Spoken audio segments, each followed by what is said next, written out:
할렐루야. 우리 옆에 있는 분과 인사하실까요? 믿음으로 나아갑시다. 이렇게 한번 인사하시죠. 믿음으로 나아갑시다. 믿음으로 달려갑시다. 말씀 나누기 전에 몇 가지 광고를 좀 드리겠습니다. 광고가 나간 대로 돌아오는 주일은 우리 교회 차량이 없는 날이어야 합니다. 차가 없는 날. 효자고등학교에서 계속 우리가 주차를 하면 자동차 바퀴에 묻어나오는 유실되는 흙이 있습니다. 정기적으로 채워야 하는데 이번에 우리 교회에서 재정을 들여서 채워주기로 했습니다. 채워주고 나서 바로 체육대회를 진행하기 때문에 학교 측에서 부탁을 좀 해오셨습니다. 흙을 깔고 나서는 한 주만 흙 위에 차량이 좀 서지 않았으면 좋겠습니다. 여러분 그 정도 해주실 수 있으시죠? 싫으신가요?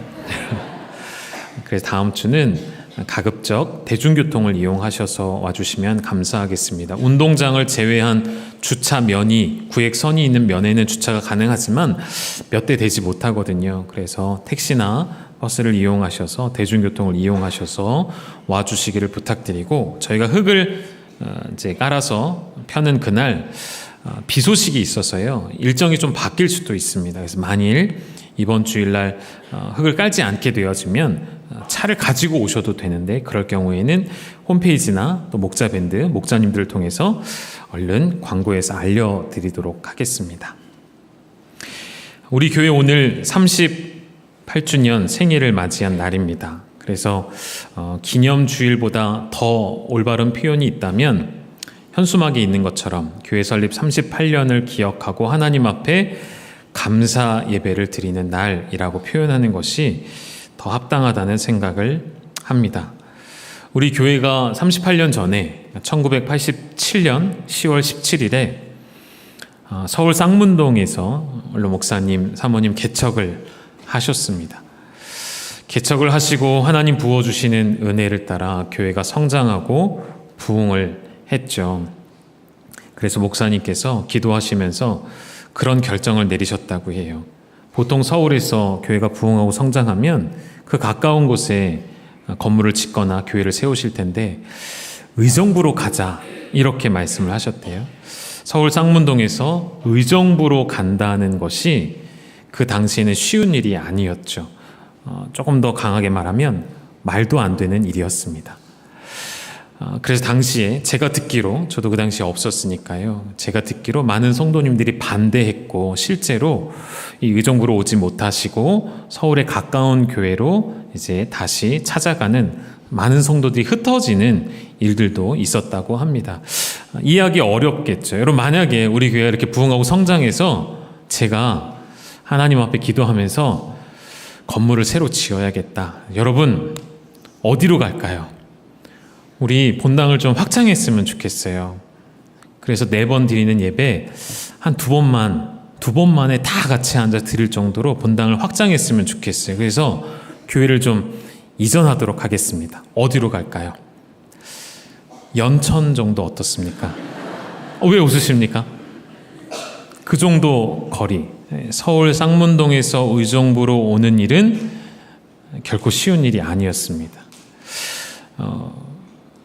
그 당시에는 이해하지 못할 일이었지만 수십 년이 지난 지금, 20년이 넘게 지난 지금 돌아보니 그 선택은, 그 결정은 하나님의 인도하심이었고 탁월한 선택이었구나라는 것을 이제는 우리가 고백할 수 있는 것이죠.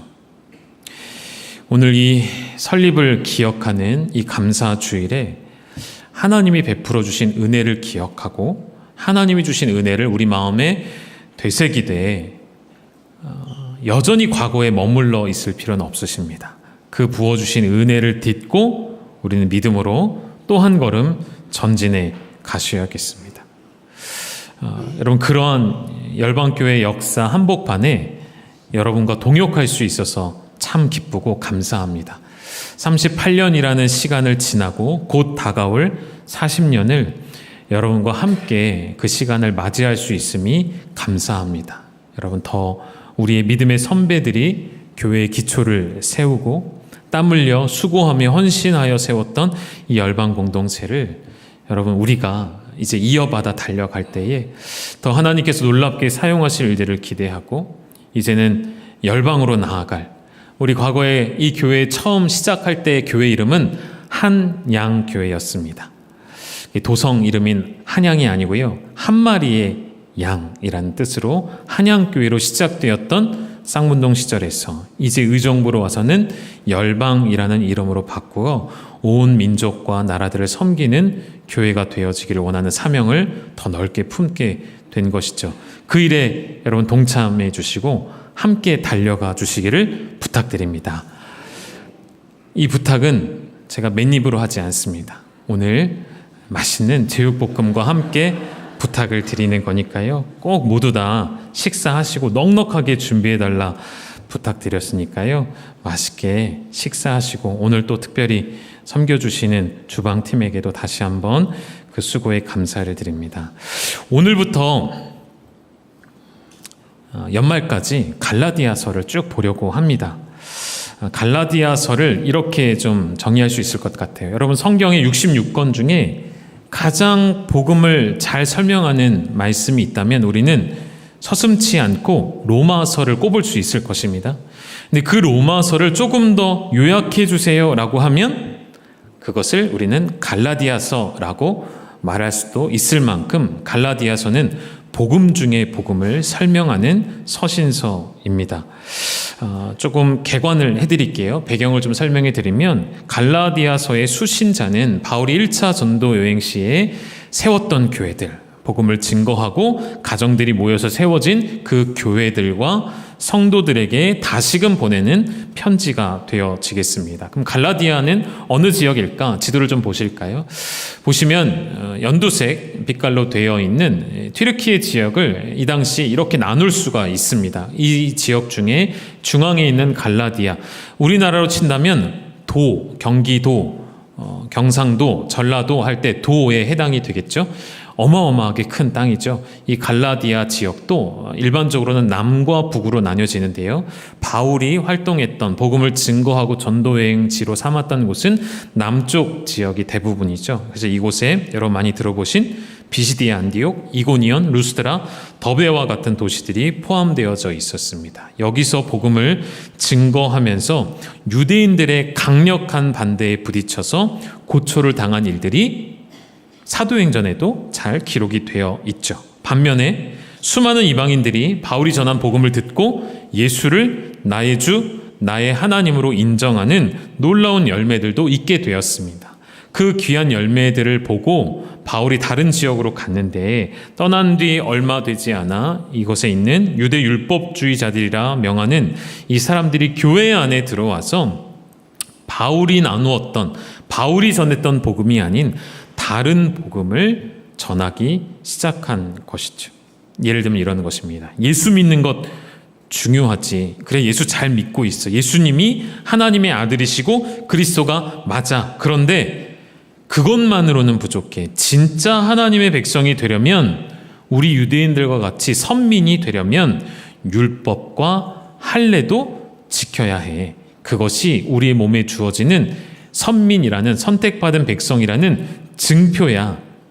여러분, 그 당시에는 여전히 유대인들이 율법을 지켜왔기 때문에 이 말들이 꽤나 설득력이 있어 왔던 것이죠. 조상 대대로 내려오는 반드시 지켜야 할 율법과 절기들과 그리고 몸에 행하는 할례까지, 그것을 해야만 무언가 꺼림칙했던 나의 죄성이 사라지는 것 같고 나의 죄가 해결받는 것 같은 느낌을 지울 수가 없던 것이죠. 갈라디아 교회 성도들은 이 다른 복음을 듣고 혼란을 갖기 시작하는 것이죠. 혼동하기 시작하는 것이죠. 예수를 믿음과 함께 율법에 대한 순종이 함께 있어야 온전한 구원의 길이다라고 믿기 시작했던 것이죠. 그래서 바울의 이 갈라디아서를 쓴 목적은 분명하다는 것이죠. 아니야, 그렇지 않아. 다른 복음은 없어. 예수 그리스도의 십자가의 죽으심과 부활 사건을 믿는 것 외에 다른 복음은 없다라는 것이죠. 여러분께도 질문할까요? 여러분, 복음이 무엇입니까? 복음을 무엇이라고 생각하십니까? 복음은 복잡하고 어려운 것이 아니에요. 아주 심플하고요. 단순합니다. 복음을 영어로 잘 번역을 해놓은 것 같아요. 그 복음을 영어로는 우리가 굿 뉴스라고 하죠. 좋은 소식. 조금 더 덧붙인다면 가장 좋은 소식. 조금 더 다르게 표현할까요? 절대적 좋은 소식. 왜 절대적이라고 썼냐면 여러분, 세상의 수많은 좋은 소식들은 매우 상대적입니다. 예를 들어 여러분이 팬이 되어 있는 어떤 스포츠팀이 우승을 하면 그것이 좋은 소식이죠. 그러나 상대방을 응원하는 사람들에게는 그것이 굿뉴스가 될 수 없을 것입니다. 주식시장에 어떤 주가가 확 오르면 누군가에게는 기쁨이 되겠지만 누군가에게는 기쁨이 될 수 없겠죠.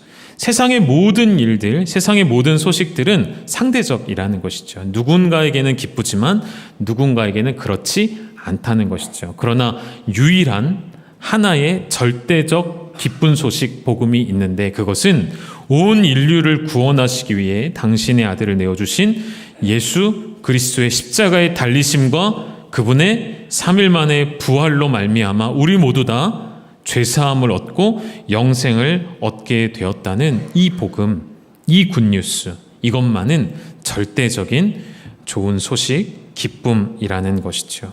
그래서 바울은 다른 복음은 없다.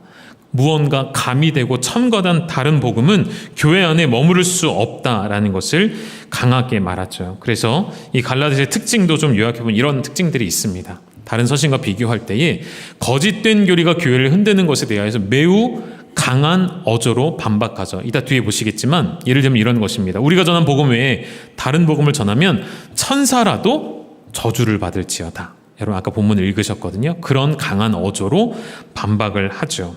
1장, 3장, 6장에 그런 강한 표현들이 좀 나오고요.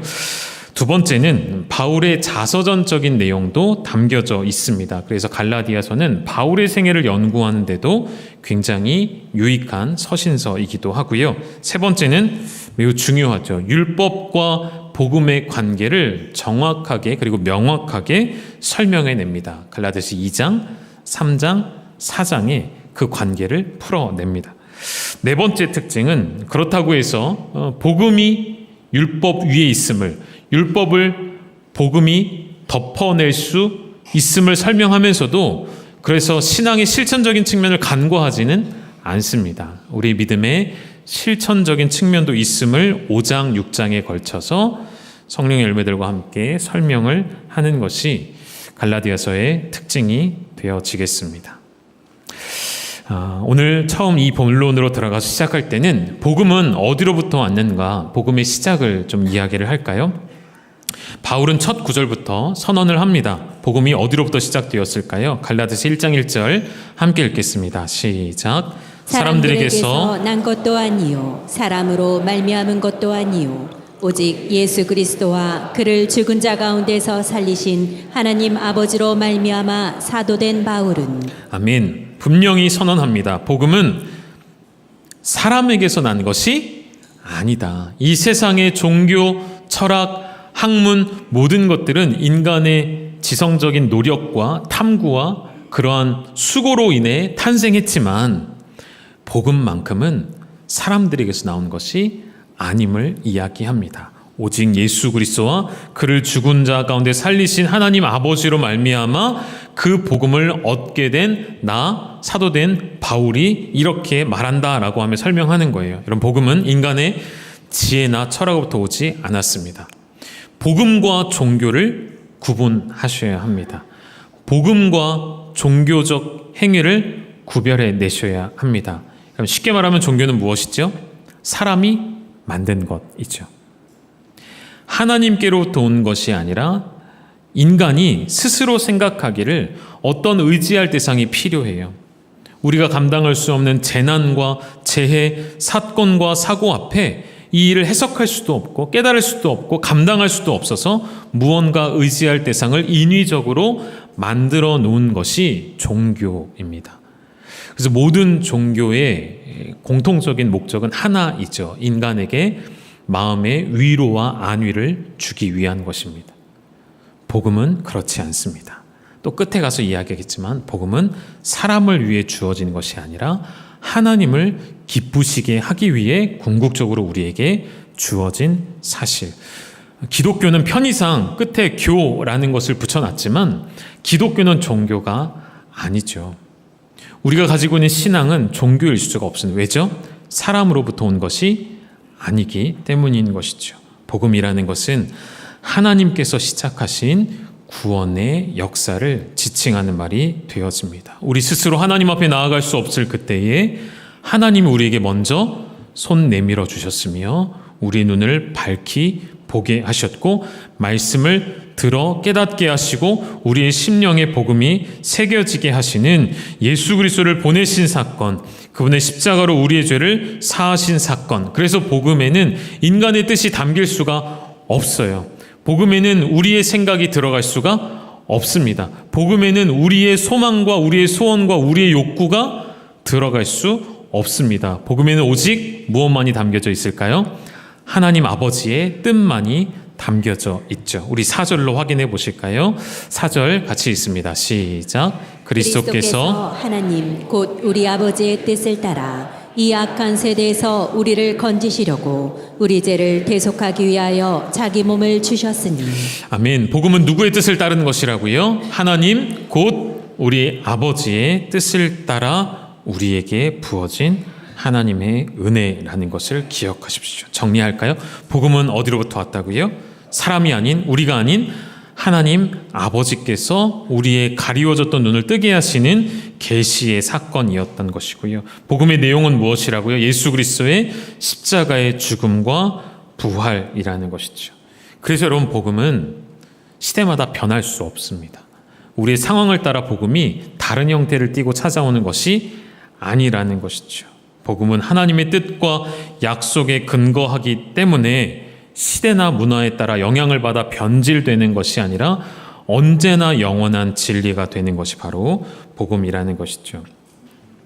바울이 살아갔던 시대, 초대교회도 그렇고 지나온 역사도 그렇고요. 오늘 우리가 살아가는 시대에도 그럼에도 불구하고 복음을 변질시키는 수많은 교회와 이단과 사상가들이 있죠. 오늘 우리도 알지 못하는 사이에 세상으로부터 받는 영향이 있습니다. 세상의 뉴스나 이야기나 토론이나 가치관이나 사상들을 들으면서 나도 모르게 내 안에 쌓여져 가는 세상적 가치관이 우리의 복음을 조금씩 변질시켜 가고 있을 수 있다는 것이죠. 그래서 복음을 왜곡하고 혼란스럽게 만드는 다른 복음들이 가득 차 있는 교회 모습을 보며 바울이 이렇게 말했죠. 6절 말씀 띄워주시고 같이 읽죠. 시작. 그리스도의 은혜로 너희를 부르신 이를 이같이 속기 떠나 다른 복음을 따르는 것을 내가 이상하게 여기노라. 아멘. 끝에 보면 이 상황을, 이 현상을 이상하게 여긴다라고 했어요. 교회 안에 들어온 다른 복음을 너희가 순전한 복음을 버리고 따르는 것을 내가 이상하게 여기노라. 이 이상하게 여기노라라는 이 단어를 NIV 버전에 보면 astonish라고 되어 있습니다. 깜짝 놀랐다라는 것. 그리고 헬라어에는 사우마조라고 되어 있습니다. 놀랍게 여기다, 이상하게 여기다라는 뜻입니다. 다시 말하면 정상이 아니다. 정상 궤도에서 이탈해서 깜짝 놀랄 만한 일이다 라고 표현하는 거예요. 무엇이 그렇게 이상한 일이라고요? 복음이 변질되는 것, 그리고 그 복음을 속히 떠나 다른 복음을 따라가는 모습. 예수님을 믿으나 율법도 반드시 지켜야 돼 라고 생각하는 이야기가 일반화가 되어버린 갈라디아 지역의 교회들에게 아니야 라고 말하고 있는 것이죠. 오늘 우리 시대도 마찬가지라는 것이죠. 제가 이런 영어 표현을 좀 찾아서 갖고 왔는데요. 앞에 있는 deceptive라는 단어는 기만하다라는 뜻이고요. 뒤에 있는 subtle이라는 단어는 교묘하다라는 뜻이에요. 복음 앞에 이 시대는 기만을 붙여놨습니다. 교묘함을 붙여놓았습니다. 우리도 알지 못하는 사이에 다른 복음이 우리를 다른 길로 이끌어가기 시작하는데, 조금 더 쉽게 예수 믿는 것 잘하고 있어, 예수 잘 믿고 있어, 그러면 보여줘야지. 당신의 성공한 삶을, 당신의 건강한 삶을, 당신의 복받은 삶을 세상 사람들한테 보여줘야지. 예수 믿으면 이렇게 복 받는다는 것을 보여줘야지. 제 말이 틀렸나요? 여러분 잘 분별해 보셔야 합니다. 요럴 때는 대답을 안 하시는 게 가급적 중간을 가시기 때문에 옳고 그름에 대해 제가 물으면 가만히 한번 계셔 보세요. 믿음 필요한 일이고 반드시 우리 밑바탕에 깔려야 하는데 그 위에는 행위도 있어야 돼. 믿음 위에 행위가 있어야 진짜 그리스도인 아닌가? 말로만 믿는다 하고 삶이 뒷받침되지 않으면 그건 아니잖아. 어떻게 생각하세요? 복음은 너무 구시대적인 이야기이니까 지금 오늘날 우리의 입에 맞게 복음을 좀 현대적으로 바꿔야지. 어느 때까지 죄인이라고 정죄하며 당신은 죄인이기 때문에 예수님이 필요하다고 말할 거야. 그렇게 말하는 시대는 이제는 지나갔지. 복음을 조금 더 현대적으로 쉽게 다가올 수 있게 위로해주는 복음으로 바꿔야지. 여러분 어떻게 생각하십니까? 이런 이야기를 정리해서 오늘 우리 시대에 대두되어지는 다른 복음을 크게 세 가지로 좀 구분해 보면, 첫 번째, 많이 들어보셨을 거예요. 번영 신학이 있습니다. 이것을 조금 더 쉬운 말로 바꾸면 기복주의라고 할 수가 있어요. 가장 이 시대의 그리스도인들에게 널리 퍼져 있고 마음 한구석에 한켠에 갖고 있는 사상이죠. 하나님을 믿으면 반드시 이 땅에서 부와 건강과 성공을 누리게 된다고 가르치는 신학입니다. 근거가 없는 게 아니에요. 성경의 여러 구절들을 가지고 근거를 제시합니다. 내가 너에게 하늘문을 열고 복을 쌓을 곳이 없도록 붙지 아니하나 보라 하신 말씀도 있어요. 땅에 기름진 것과 하늘의 신령한 복을 우리에게 주신다 약속하신 말씀도 있습니다. 그런 수많은 말씀들을 가지고 와서 하나님을 믿는 자는 이 땅에서 반드시 부와 건강과 성공을 누리게 된다라는 가르침이 있다는 것이죠. 여러분, 이 가르침이 마음속에 있으면 우리의 행태 속에 어떤 모습들이 나올 수 있냐면 이런 일이 종종 나오는 거예요. 누군가 질병에 걸렸어요. 말하는 거예요. 집사님, 기도 안 하는구나. 누군가가 어려운 일을 당했어요. 집사님, 말씀 안 읽는구나.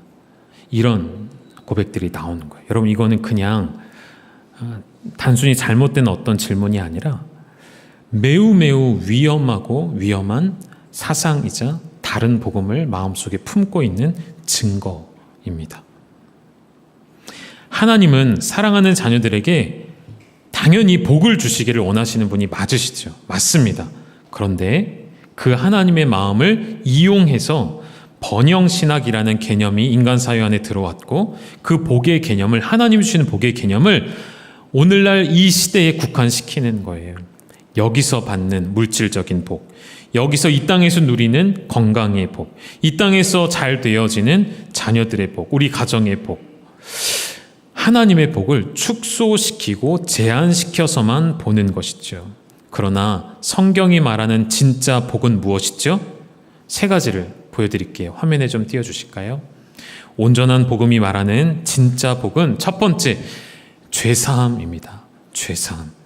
여러분의 힘으로 해결할 수 없는 그 죄사함의 복을 이미 주신 것이죠. 두 번째, 우리 스스로 해결할 수 없는 깨어져 버린, 무너져 버린 하나님과의 관계를 회복시켜 주시는 것이 복음이 말하는 진짜 복이죠.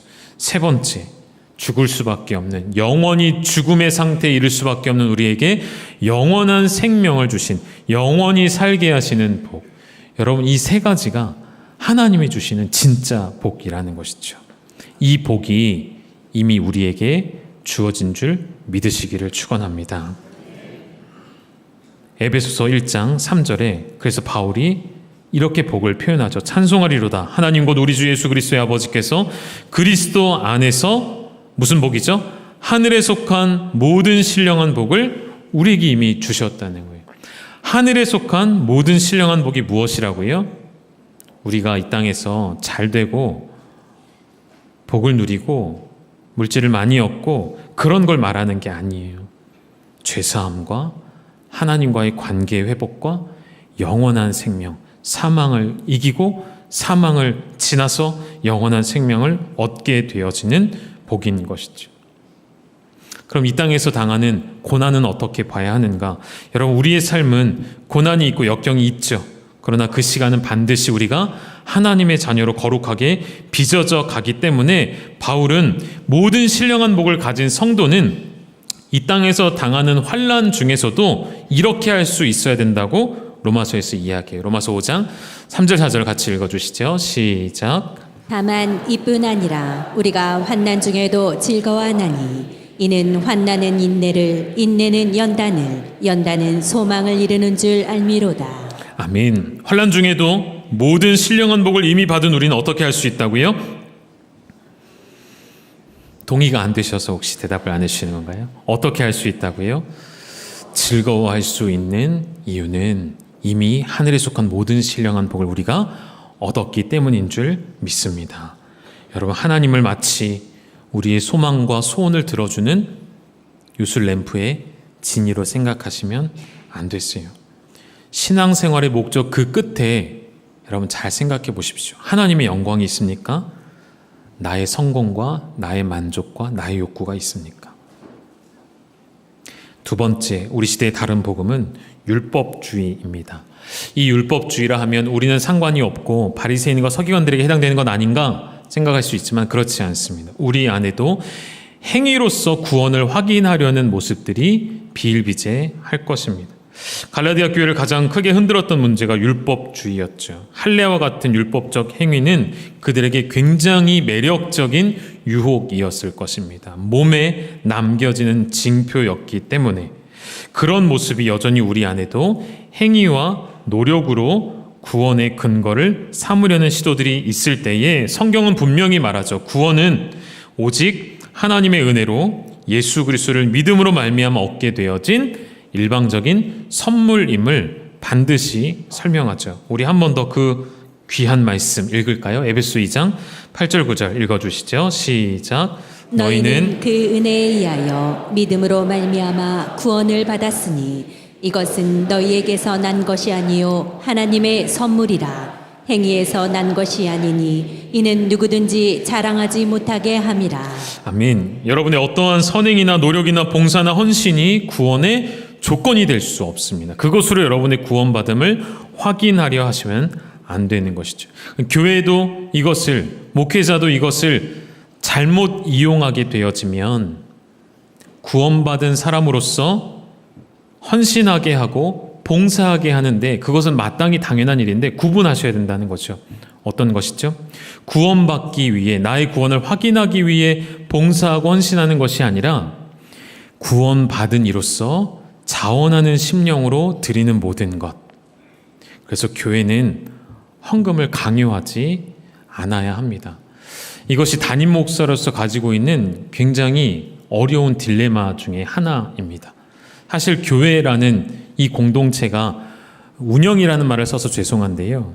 교회가 건물을 가지고 있기 때문에 그리고 사역자들이 있기 때문에 들어가는 비용들을 유지하는 것은 당연히 여러분이 하나님 앞에 드리신 그 헌금, 그 예물, 그 마음을 중심을 하나님께 내어드리고 그 재정은 교회 필요한 곳곳에 선교이든 교육자의 사례이든 각 부서의 활동이든 그 모든 교육부서의 교육비이든 이런 데 다 흩어서 나눠 사용하는 것이죠. 그러다 보니 목회자로서는 교회의 재정이 풍성해야 많은 일을 할 수 있다고 생각하게 되어지고 그럼 이어지는 행동은 뭘까요?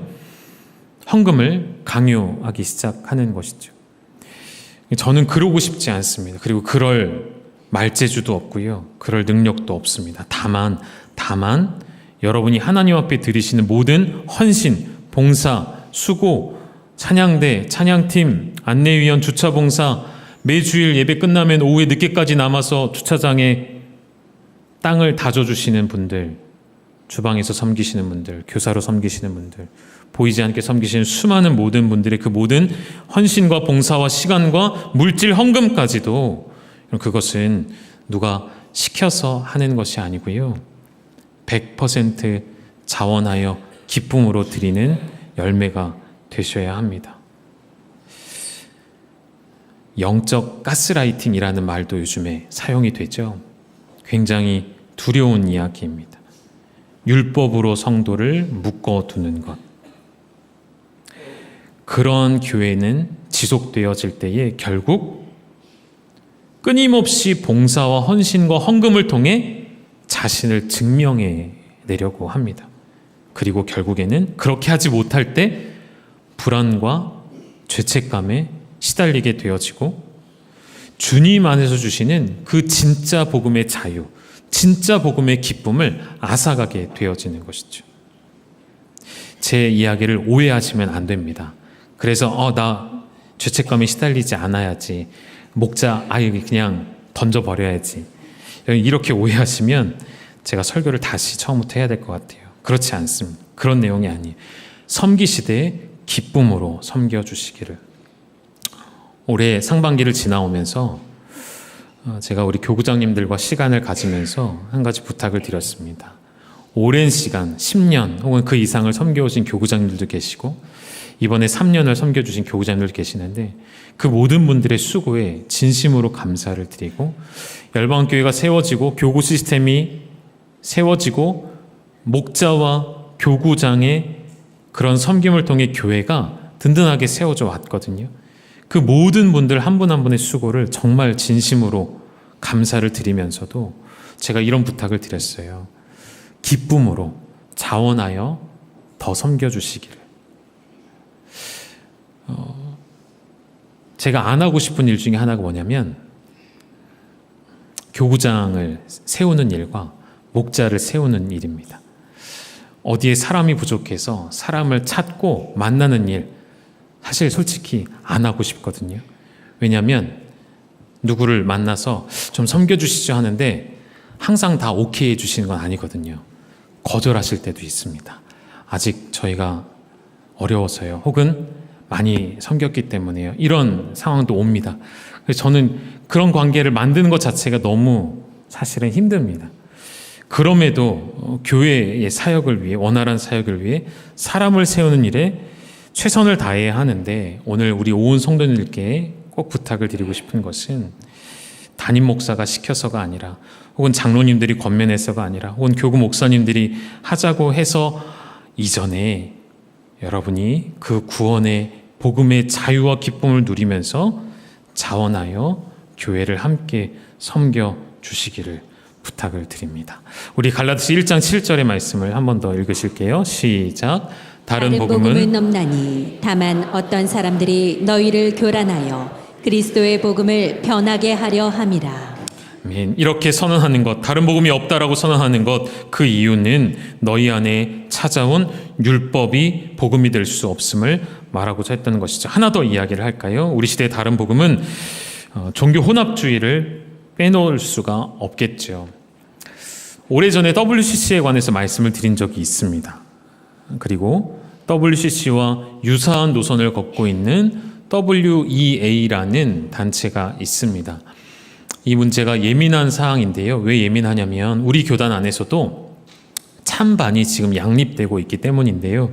찬성하는 목회자와 교수들도 있는가 하면 반대하는 목회자와 교수들도 있습니다. 쟁점이 되는 이야기들은 세 가지인데요. 크게 첫 번째는 종교다원주의와 혼합주의의 영향 아래 있지 않는가 하는 문제입니다. WEA가 WCC와 같은 노선을 걷는다면 로마 카톨릭을 비롯한 세계 다른 종교들, 아까 처음 말씀드렸죠? 종교예요. 종교. 다른 종교들, 완전히 다른 종교들과 자꾸 무엇을 하려고 하냐면 대화와 협력의 장을 만들려고 합니다.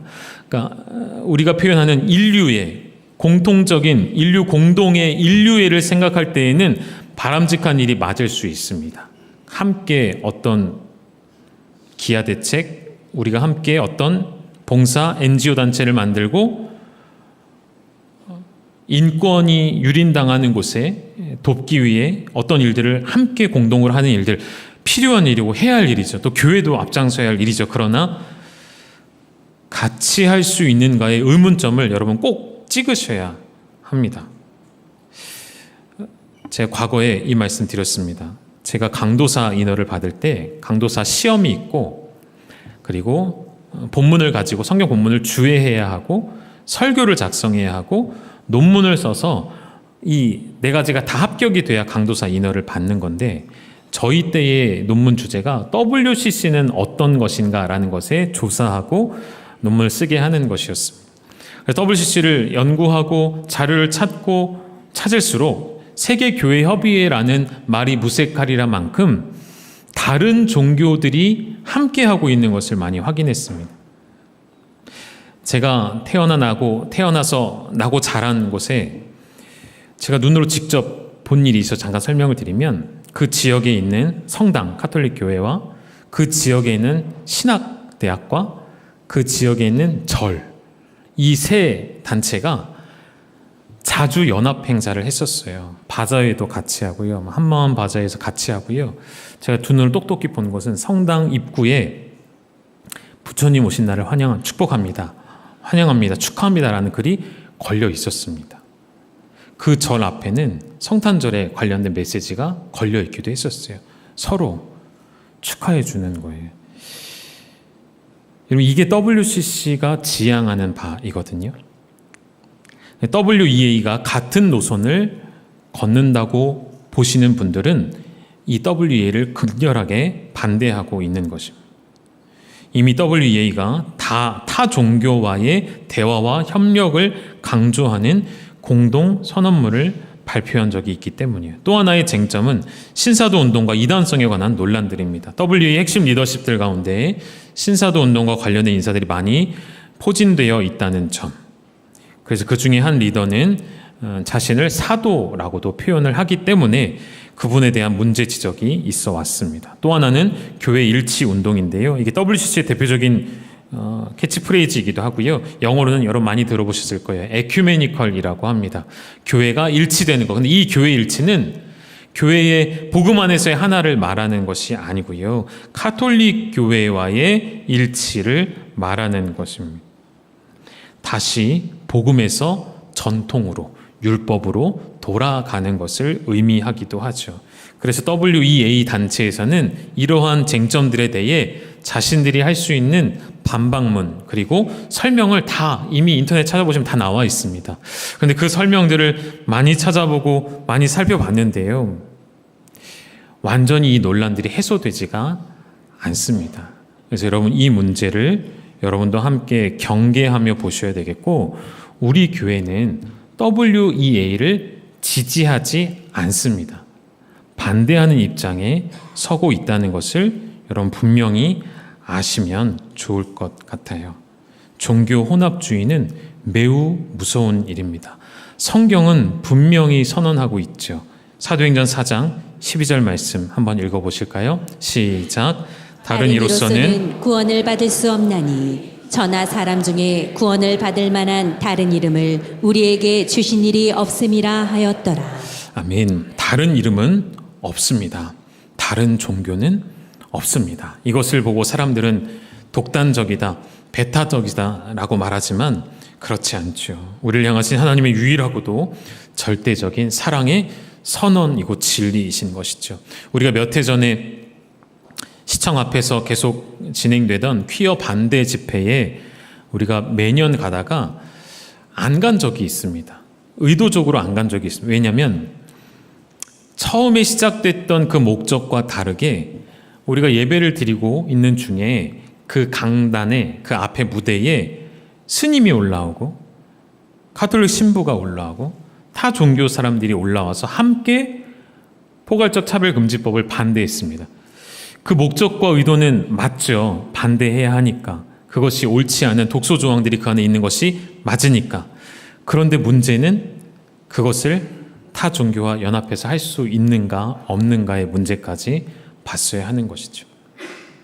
그렇게 논점이 흐려지기 시작할 때부터 저희가 안 가기 시작했습니다. 그러다가 다시 그 부분들이 지워지고 삭제되고 다시 갱신이 됐을 때부터 저희가 다시 갔던 기억이 있습니다. 여러분, 세상은 사랑이라는 단어 속에 그리고 관용이라는 단어 속에 하나님 안에서 무엇이 포용되지 않을 것이 있는가라고 말합니다. 그런데 그것은 다른 복음입니다.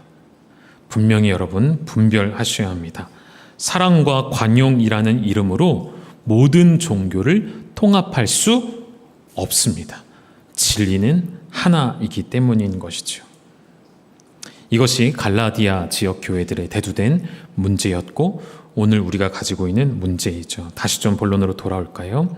이런 공식을 화면에 좀 띄워드릴게요. 여러분, 예수님의 이름에 다른 그 어떠한 것도 더하지 마십시오. 예수님 외에 다른 것이 들어가면 그 모든 것은 다른 복음이 될 것입니다.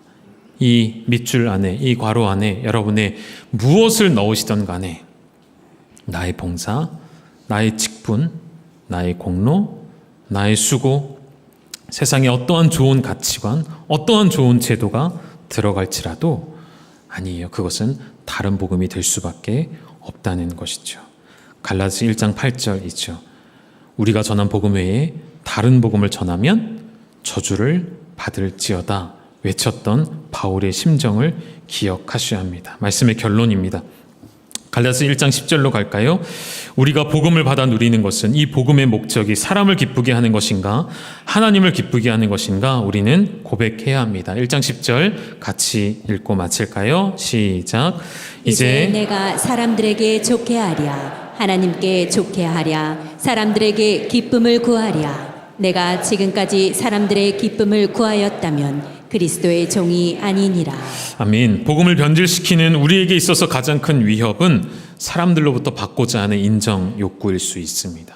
교회 공동체로 이루어진 이 많은 사람들이 있는 곳에서 사람들의 시선을 생각하고 기억하고 두려워하고 교회가 세상의 평가받기를 원하기 시작하면 복음은 힘을 잃어가게 되는 것이죠. 분명히 합시다. 복음은 사람을 기쁘게 하기 위해 주어진 것이 아니라 하나님을 기쁘시게 하는 진리라는 사실을 기억할 때에 온전한 복음에 묶여진 사람은 언제나 하나님의 시선 앞에 살아가는 것이고 온전한 복음 위에 서 있는 교회는 언제나 하나님을 기쁘시게 하기 위해 달려가는 교회인 것이죠. 우리 교회 지난 38년 하나님을 기쁘시게 하기 위해 걸어왔습니다. 앞으로의 38년을 그러한 교회로 세워가시는 우리 믿음의 귀한 동역자, 우리 열방의 모든 성도님들 다 되시기를 주님의 이름으로 축복합니다.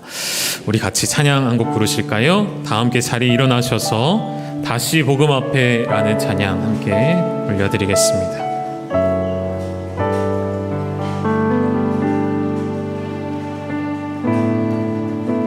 많은 이들 말하고 많은 이들 노래는 하지만 정작 가지 않는 길 두려운 생각보다 많이 힘들고 험한 길보단 그저 말로만 가려기에 점점 멀어져만 가네. 내게 생명 주었던 그 길 점점 이용하려 하네. 내게 사랑 주었던 다시 복음 앞에 내 영혼 손에 주님 만나 그때 나 다시 돌아가 주님께 예배 드리며 다시 십자가 우리 한 번 더 고백하실까요? 가슴에 손을 얹고 다시 복음 앞에 내 영혼 손에 주님 만나 그때 나 다시 돌아가 주님께 예배 드리며 다시 십자가 우리 마지막으로 고백할까요? 다시 복음 앞에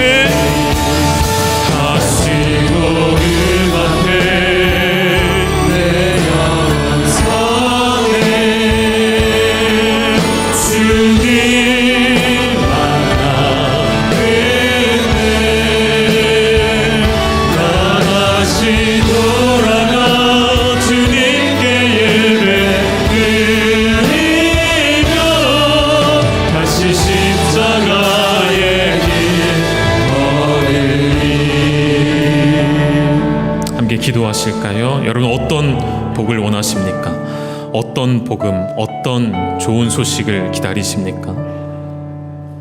우리가 이 땅에서 원하는 모든 것들은 그 복음에 포함되어 있지 않습니다. 하나님 우리에게 주신 모든 복들을 주실 때에 그 복에 뒤따라오는 열매들을 뿐인 것이죠. 우리에게는 이미 하늘에 속한 모든 신령한 복이 주어졌습니다.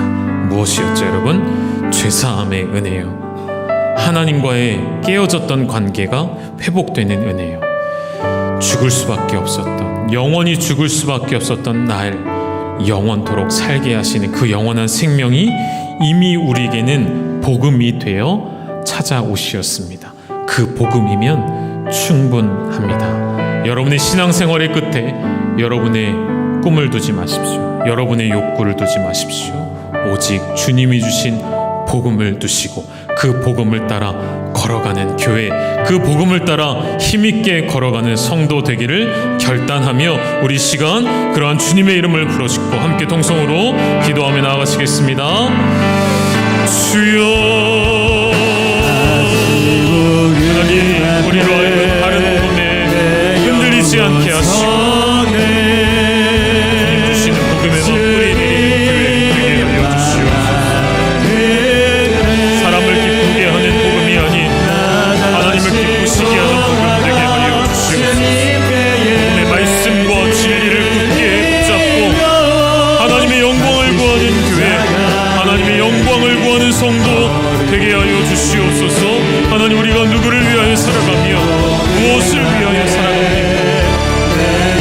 하늘에 속한 모든 신령한 복을 우리에게 이미 주신 줄 믿사오니 그 모든 죄사함의 은혜, 하나님과의 관계를 회복시켜 주신 모든 은혜, 이미 영생을 누리게 하신 이 은혜 기억하며 살아가게 하여 주시옵소서. 다시 그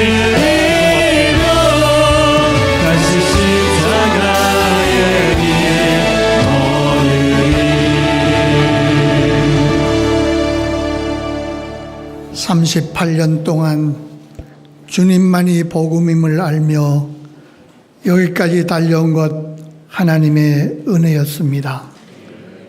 남은 생애를 통해서 주님 오는 날까지 이 복음 가지고 더욱더 다름질치는 열방의 가족 되게 한 것 감사함을 드립니다.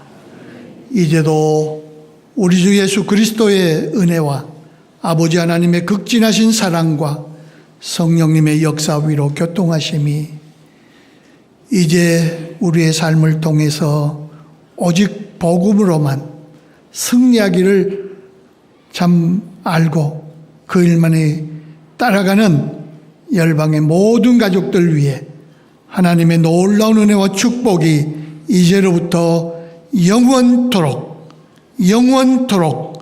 함께 있을지어다. 아멘.